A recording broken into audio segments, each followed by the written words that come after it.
les stars, j'espère que vous allez bien. Aujourd'hui on se retrouve pour une vidéo très importante et nécessaire. Cette vidéo je la trouve importante. Pourquoi? Parce que je trouve que je suis quelqu'un qui parle beaucoup, qui aime tellement le développement personnel, etc. Mais c'est vrai que sur ma chaîne j'en parle pas plus que ça. Et cette vidéo elle est tellement nécessaire et importante déjà pour moi et aussi pour vous. Pour vous, pourquoi? Parce que c'est quelque part une façon d'apprendre à me connaître, je trouve, cette vidéo. Et je trouve qu'elle est tellement importante. Genre, là, si vous voyez un truc à côté, c'est mon Mac qui est à côté parce que j'ai vraiment fait un script limite de la vidéo. Bon, j'ai pas tout cadré non plus. J'ai vraiment essayé d'organiser la vidéo comme je pouvais l'organiser aussi parce que je sais que c'est une vidéo où je me maquille pas. C'est pas un vlog, c'est une vidéo un peu différente. Donc, il faut que, hein, il y ait un peu de structure dans le truc pour qu'on arrive à se capter. Je pense que vous avez vu le titre, mais en gros, tout n'est pas parfait et c'est ok. Alors, vous allez me dire pourquoi, Yasmina, qu'est-ce que tu nous racontes? Je suis perfectionniste et ça en devient maladif. Je passe ma vie à vouloir tout cadrer. J'ai toujours été comme ça toute ma vie. Je pense que vous le savez et je pense que normalement, dans ma première vidéo, vous avez dû le comprendre. Mais si je prends du temps à filmer et à poster des vidéos, c'est aussi quelque part parce qu'il y a du perfectionnisme. Et donc cette vidéo, ça va être plus pour parler du perfectionnisme et de comment j'ai appris à gérer ça et de comment vous pouvez apprendre à gérer ça si vous en avez ou même d'autres défauts qui peuvent être différents du perfectionnisme. Cette année, j'ai tellement lu l'heure que je me suis rendu compte que être perfectionniste dans ce monde rempli de difficultés, de choses qui sont indépendantes de toi et de tes volontés, c'est une dinguerie. Vous expliquer un peu comment je suis et ça va mettre des mots sur moi et ça va mettre des mots sur ma vie et ça va vous expliquer plein de choses qui se sont passées pendant mon année, pendant les mois là où je suis partie parce que, je vous jure qu'il s'est passé tellement de choses et là quelque part, je vais vous expliquer un peu tout ce qui s'est passé sans trop rentrer dans les détails de certaines choses mais en essayant d'expliquer un maximum et d'essayer d'être le plus cohérente possible pour que vous compreniez aussi où je veux en venir. Donc voilà, moi comme je vous ai dit, je suis perfectionniste et j'ai la peur de l'échec et je ne sais comment gérer l'échec parce que je n'ai pas vécu d'échec dans ma vie. Et je pense que quand déjà à la base on est une personne comme ça, on est entre guillemets fragilisé dans un monde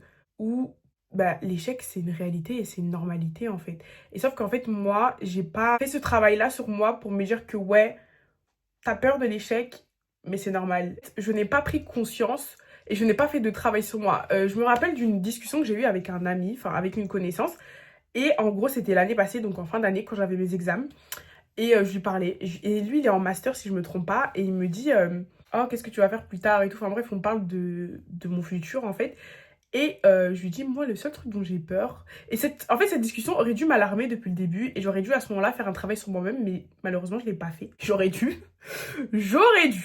Je lui dis oui, moi le seul truc dont j'ai peur là avec les études supérieures, c'est de l'échec. J'entends les gens parler des examens de repassage, des secondes cesse, etc. Et tout ça, moi je connais pas en fait. Moi dans ma vie, j'ai toujours été habituée à réussir sans effort. C'est comme par exemple moi les réseaux, au début quand je me suis lancée les gars sur TikTok, mes vidéos elles ont directement fait 100K. En fait je sais pas comment vous expliquer mais j'ai l'impression que j'avais des facilités dans ma vie pour tout. Cette année, j'ai l'heure. Et par exemple, justement, par rapport aux vidéos, vous savez, il y a des moments où une vidéo allait moins monter que les autres, ça allait me mettre mal. Et j'aurais dû franchement me rendre compte dans tous ces moments-là qu'il y avait un réel problème. J'ai pas prêté attention et j'ai pas fait ce travail-là. Et je pense que, quelque part, je regrette pas parce que je suis pas une personne qui regrette ce qu'elle fait ni ce qu'elle dit. Enfin, je regrette pas vraiment ce que je fais dans ma vie, mais j'aurais dû. J'ai toujours tout fait pour que tout soit parfait dans ma vie. Et c'était, ça m'allait très bien en fait. Ça m'allait très bien. Et même le surnom que ma prof d'anglais me donnait l'année passée, c'était partisante du moindre effort. Quand il y avait un examen, quand il y avait un test, quand il y avait un truc, moi c'était la veille. Moi c'était la veille. Je connaissais mon kata. Donc ça veut dire que je savais que j'allais dead. Ça veut dire que, vas-y, allez, à la limite pour maths, c'était la seule matière où c'était chaud. Mais je connaissais quand même mon kata. Je savais pertinemment que si Yasmina décide de s'y mettre pour quelque chose, Yasmina va réussir. C'est bien de penser comme ça, mais faut aussi se dire que la vie, c'est pas comme toi, tu décides en fait. Gros, quelque part, faut savoir faire la part des choses. Cette année, les gars, j'ai vécu une année tellement, tellement, tellement compliquée et éprouvante. C'est l'année la plus éprouvante de toute ma vie. Je sais pas comment vous expliquer. Et je pense que quelque part, c'est lié à la foi aussi. Mais ça, c'est autre chose. Tu vois, tu prends, tu laisses. Hormis la spiritualité et la foi, etc. Parce que moi, je suis croyante et j'y crois fortement. Et hormis tout ça, ça n'allait pas. Ça n'allait pas et je le savais. Quelque part, je le savais, je l'ai su en février. Parce qu'en fait, ça n'allait pas à partir de janvier-février. Ça n'allait pas pourquoi? Ça n'allait pas parce que déjà, je me suis rendu compte que mon choix d'études n'était pas le bon choix d'études. Vous savez ce que je suis en train de vous dire là? Même jusqu'à maintenant, je réalise pas que je compte me réorienter. Je réalise pas parce que, bah en fait, pour moi, c'est comme si c'était un échec en fait. Quelque part, j'avais envie d'arriver au bout de ces études-là. J'avais envie de commencer. En fait, j'avais envie que ça fonctionne du premier coup. J'avais envie que dès que je rentre dedans, je sors diplômée. Oh, moi, j'avais envie de venir, de faire mon truc, de tout réussir et puis de partir. Voilà, moi, c'était ça mon chemin. Des fois, ce qui est prévu pour toi, c'est encore mieux que ce que toi, t'as prévu pour toi. Et sauf qu'en fait, moi, dans ma tête, c'est pas comme ça. Je vais vous donner un exemple. Pour mes 18 ans, je voulais faire un anniversaire avec des copines et tout. Et finalement, ça s'est pas passé comme je voulais, pour plein de raisons. Et j'avais aussi une tenue que je devais choisir. Et en fait, j'avais une idée précise dans ma tête de la tenue que je voulais. Absolument. Les gars, ce jour-là, j'ai tellement pleuré. Parce que je n'arrivais pas à trouver le body que je voulais. C'est pour des petits détails comme ça de la vie que je me rends compte qu'il y a un problème. En mode, si tout ne se passe pas comme dans ma tête, comme je l'ai prévu, ça va mal se passer. En gros, c'est comme ça. Et ça va mal se passer dans le sens où je vais être mal en fait. Je vais être mal parce que les choses ne se passent pas comme je l'ai voulu. Et en fait, euh, avant que je vous parle comme ça maintenant tout de suite, vous savez que genre en mode, pour moi c'était normal que ça se passe comme ça. J'ai eu beaucoup de mal cette année parce qu'en fait, après le blocus, donc pour les Français, c'est après la période d'examen, je me suis rendu compte que j'aimais pas mes études. On ferai une autre vidéo par rapport à mes études et par rapport à ma vie, tout simplement. En février, je me suis rendu compte que, bah, en fait, j'étais pas là où je devais être. Et quelque part, je voulais pas réaliser ça, en fait. Genre en mode, je le sentais au fond de moi, dans mon cœur. Ça veut dire que quand je sentais que là, Yasmina, t'es pas heureuse dans ce que tu fais. Là, Yasmina, t'es pas là où tu dois être. Là, Yasmina, juste wake up, juste réveille-toi et va faire une chose qui te rend heureuse. Quand je réalisais que c'était pas ce que je voulais faire, il m'a fallu du temps et jusqu'à maintenant, je pense que je suis encore dans la désillusion. Je suis encore dans le flou, en fait, parce que je me dis, mais non, genre, ça peut pas se finir comme ça. Genre, ça devait se finir avec un diplôme à la base. Tu vois, je sais pas si vous voyez ce que je veux dire, mais ça ne peut pas se finir comme ça. Quelque part, c'est un échec pour moi alors que ça ne l'est pas forcément et je me sais que ça ne l'est pas, tu vois. Mais de base, dans mon esprit, c'est un échec. Pourquoi? Parce que je n'ai pas été au bout d'une chose que j'ai voulu entreprendre. J'ai commencé à m'informer sur le fait de s'orienter, comment ça se passe, etc. J'ai vu qu'il y avait tellement de gens dans cette situation, tellement de gens qui se sentaient mal par rapport à ça et qui culpabilisaient en fait par rapport au fait de se dire qu'ils doivent changer. Ils doivent juste changer de chemin. Et en fait, je me suis rendu compte que des fois, on parle. Parce que j'ai fait un bref sur TikTok où j'ai mis bref, je quitte la Belgique. Et en gros, j'expliquais que j'aimais pas mes études. Ça, à partir de ce moment-là, que j'ai commencé à avoir un petit déclic. Et en gros, quand je me suis rendu compte que j'aimais pas mes études, je voulais pas réaliser que j'aimais pas mes études. J'essayais de me forcer, j'essayais de faire ce que je pouvais, j'essayais d'être là, mais en fait, j'arrivais plus. Tu vois, quand il y a plus moyen, il y avait plus moyen de moyenner quelque chose. Sauf que moi, Yasmina, vous me connaissez, persévérante que je suis. J'ai essayé d'y aller, j'ai essayé de... Même là, jusqu'à dernièrement, je me suis dit non, je révise pour mes examens. Et même si c'est des examens là, avec 600 pages, je m'en fous. Je ne dors pas pendant 2 jours, je révise et j'y vais. Mais en fait, non. En fait, non. Je voulais aussi prouver, entre guillemets, à mon entourage que j'en étais capable, tu vois. Parce que quelque part, je sais que je suis très studieuse, moi, comme personne. J'aime beaucoup l'école. Donc, je ne me vois pas ne pas aller à l'école. Et franchement, cette année, je me suis rendu compte d'une chose, hein. Moi, je ne peux pas ne pas faire quelque chose de ma vie. En mode rester chez moi dans mon lit à dormir tous les jours comme ça là, c'est pas possible. Ce n'est pas possible. Parce que c'est tellement mental de ne rien faire. T'as l'impression que tu sers à rien dans l'humanité. Genre, t'as l'impression que t'es là, mais on sait pas trop pourquoi. Tu vois, les gens dans ta famille sortent, les gens ils vont travailler, les gens ils vont à l'école, toi t'es là. Mais en fait, t'es là pourquoi? Pour mon choix d'études, j'étais un peu la seule à vouloir faire ça. Bon, après, c'est moi qui les faisais, donc c'était logique. Entre guillemets, quand je m'y suis mise, c'est comme si j'avais signé un pacte avec ma famille, avec tout le monde, de être l'avocate de la famille. Je sais pas si vous voyez ce que je veux dire. Donc quelque part, j'avais en fait tous mes soucis au dos. Les attentes de mes parents, les attentes des oncles, des tantes, des grands-mères, des trucs. Oh, tu vas devenir avocate, tu vas être la première avocate de la famille. Oh, nanana. Là, je voulais même pas être avocate, hein. Je voulais même pas être avocate. Moi, j'ai toujours dit, hein. Et en fait, à chaque personne, depuis le début d'année, j'ai dit. Parce que je trouve ça intéressant. Mais là, psychologiquement, me tuer avec ça, alors que j'aime pas. En mode, c'est intéressant, mais j'aime pas. Je voulais juste me prouver que j'étais capable de faire un truc compliqué. C'est ça la vraie raison. Et en fait, j'ai longtemps voulu me voiler la face et faire genre que non, non, ma belle, faut dire la vérité. La raison du choix de mes études, c'était juste pour mon ego, en fait. Alors que, c'est tellement pas normal de penser comme ça. Je me rends compte que là, il y a un problème. Parce qu'on réfléchit pas comme ça, en fait. En fait, tu fais pas des choix dans ta vie pour avoir une validation, entre guillemets, des autres. C'est pas comme ça. Vous avez une vie et vous avez une chance d'en faire ce que vous voulez en faire une seule fois. Vous pouvez pas venir vous poser et puis faire par rapport à ce que les autres ont prévu pour vous, ou par rapport à ce que les autres trouvent meilleur pour vous. J'ai vécu une période compliquée. Pourquoi? Pendant les examens, parce que les gars, mon premier examen, j'ai cru que je l'avais raté. J'ai tellement pleuré. Le mois de janvier, les gars, j'ai tellement pleuré. Il y a personne qui t'y prépare. C'est tellement mental. Et puis quand t'es une personne qui n'a pas l'habitude d'échouer quelque chose, et puis t'arrives quelque part où on te met une gifle. On te met une gifle, on te dit, mais en fait, toi, tu es qui? En fait, la gifle, elle veut juste dire, tu penses être qui? Je me disais, en fait, bah, t'as raté ton examen, bah, pourquoi réussir le reste, en fait? Moi, quand je rate quelque chose, pour moi, tout est fini. C'est la fin de ma vie, c'est la fin de la terre, c'est la fin de tout. Il faut tout arrêter parce que t'as raté une chose. Pour vous dire à quel point c'était un niveau extrême. C'était un niveau extrême.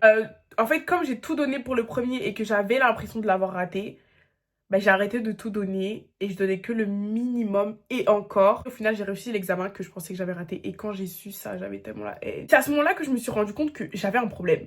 Ma belle, tu as gâché ta session d'examen parce que tu pensais avoir raté quelque chose que tu n'avais pas encore vu tes résultats.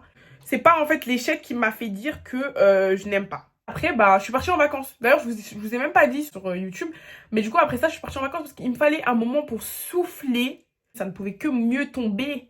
Parce qu'avec la session que j'avais vécue et avec la période difficile que j'avais vécue, je ne pouvais que partir en vacances. Et c'était la chose qu'il me fallait vraiment dans ma vie. Je vous épargne les vacances. J'ai fait un vlog pour YouTube pour mes vacances. Et au final, le vlog ne verra jamais le jour. J'ai tellement haine. Quand je suis partie en vacances, je faisais que filmer. Je filmais tout. J'étais à fond dans mon vlog et tout. Et au final, je rentre, je peux pas poster le vlog. Donc j'avais un peu la haine. Mis à part ça, bah, ça m'a fait quand même du bien malgré tout, tu vois. Mais quand je suis revenue, j'ai eu un retour à la réalité où je me suis rendu compte qu'en fait, qu'est-ce que tu fais là? Mais je voulais pas réaliser. J'avais peur que ma mère, elle soit déçue aussi quelque part. Parce que c'est vrai que ma mère, elle compte beaucoup sur moi. Elle investit dans mes études. Enfin, je veux dire que tous mes syllabus, tous mes trucs, mes abonnements de train, tout en fait qui a un rapport avec l'école, c'est ma mère qui finance. Vous voyez comme ça, independent woman et tout. Mais sans ma mère, moi, je suis rien. Genre, j'ai mon argent et tout. Je mets de côté, je fais mes trucs.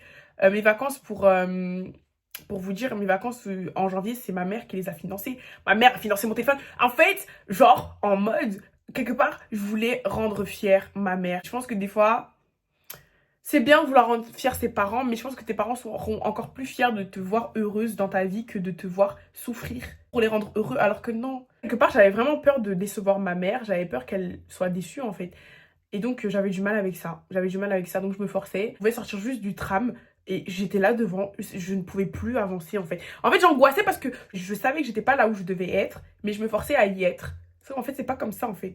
Tu te sens pas heureuse dans une situation, t'as une seule vie, juste donne-toi les moyens de quitter cet endroit et quitter cette situation. Du coup, voilà un peu pour vous faire un topo de ma vie scolaire, etc. Après ça, j'ai décidé de voir une psy. Les filles, ne minimisez pas le fait de se faire écouter et de lâcher prise. Des choses que je raconte et des choses que je ne raconte pas. Sauf que les choses que je ne raconte pas, je les entasse, je les entasse, je les entasse, je les entasse.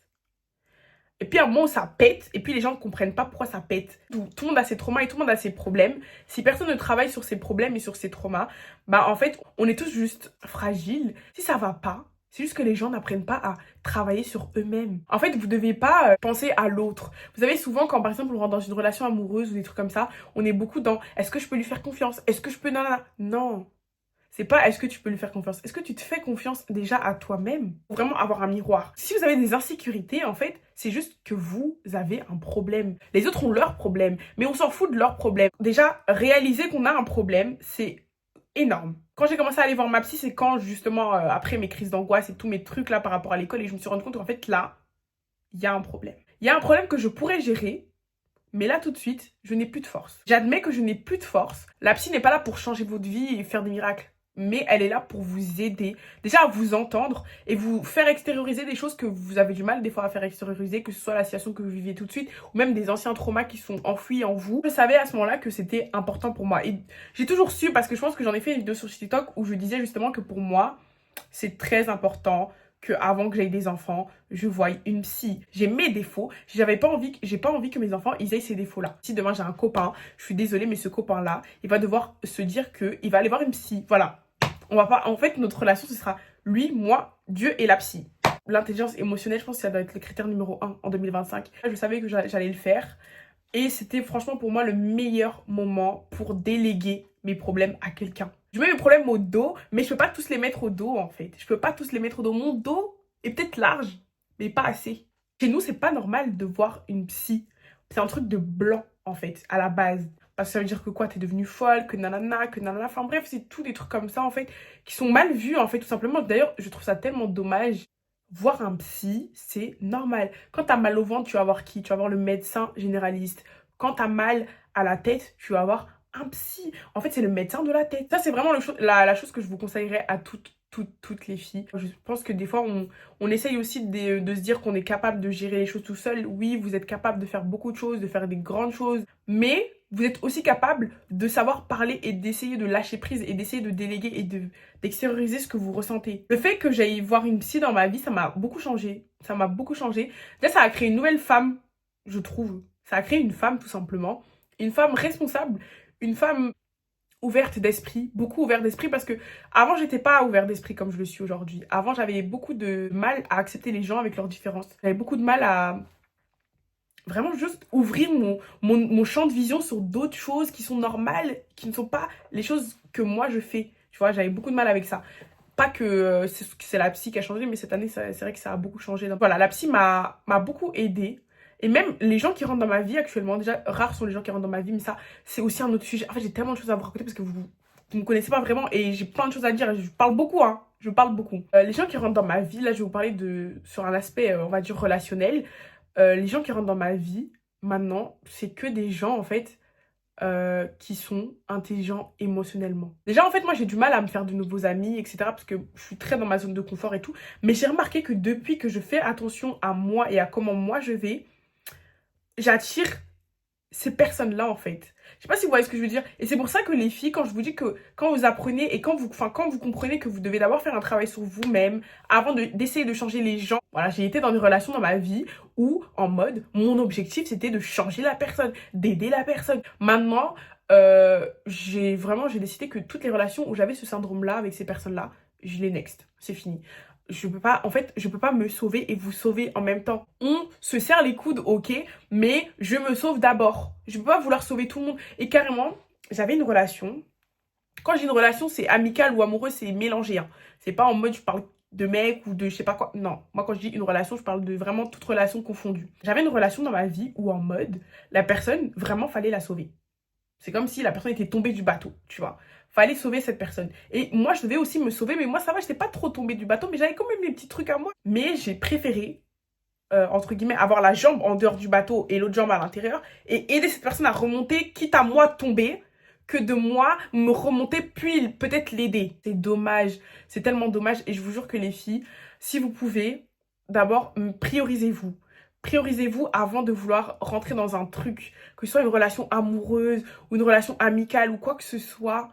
Priorisez-vous. Vous êtes la priorité. Vous êtes la priorité parce que personne ne pourra prendre soin de vous mieux que vous-même. Et les gens prendront soin de vous quand vous prendrez soin de vous. Faire un vision board pour mon année 2025. Dans mon vision board, j'ai mis une femme avec genre un bonnet, tu sais, la serviette sur la tête, le masque et tout. Et ça veut dire tellement de choses. Ça veut dire vraiment prendre soin de moi. Mais quand je dis prendre soin de moi, c'est prendre soin de moi dans tous les aspects possibles. Pour me prioriser et me faire du bien et faire les choses que j'ai toujours voulu qu'on me fasse, mais les faire pour moi-même. Et ne pas attendre que quelqu'un vienne les faire pour moi, en fait. Personne ne va vous sauver. Je veux dire que c'est pas, on peut pas attendre que les gens nous donnent confiance en nous. C'est tellement dommage de réfléchir comme ça. Posez-vous et écrivez votre vie. Voilà, tout ce qui ne va pas, toute votre situation de vie, tout. Et chaque solution que vous pouvez apporter à chaque problème. Même si la solution, elle prend 2 ans, même si la solution, elle paraît improbable ou hyper inatteignable pour le moment pour vous, écrivez la solution. Genre, vous écrivez problème, solution à côté. Problème, solution, problème, solution. Et qu'est-ce que vous allez faire pour arriver à cette solution-là? Par exemple, s'il y a des choses, des défauts que vous savez que vous avez, qu'est-ce que vous pouvez faire dessus? Si vous avez des traumas, des relations avec vos parents qui ne vont pas ou des choses qui ne vont pas, qu'est-ce que vous pouvez faire? Voir une psy. Ok, ben là, le mois prochain, je commence à aller voir une psy. Ensuite, après, par rapport à la psy, comme je vous ai dit, ça a vraiment changé ma vie, ça a changé la perception que j'avais de ma vie et de moi-même. Ça a changé aussi la manière dont je me traitais. Parce que je pense que j'étais très difficile avec moi-même. On regarde beaucoup le après, le futur, le qu'est-ce que je n'ai pas atteint, qu'est-ce que je dois atteindre. Mais regardez qu'est-ce que vous avez déjà atteint. Parce que c'est vrai qu'on est beaucoup dans le futur, mais le futur n'existe pas. Il n'y a que le présent et le passé qui existent, le futur n'existe pas. Apprenez à vous aimer les filles, apprenez à vous aimer. Quand vous vous aimez, vous attirez les bonnes personnes, vous attirez les gens qui sont bons pour vous, vous attirez les gens nécessaires en fait, et pas juste les gens boring. C'est bien d'attirer les gens, d'avoir beaucoup d'amis, mais c'est pas ça dont vous avez besoin dans votre vie, tu vois. Dans ta vie, t'as besoin de quoi? T'as besoin d'être bien déjà avec toi-même, même si quitte à être seule. Mais bon, moi, je suis pas partisane de la solitude, hein.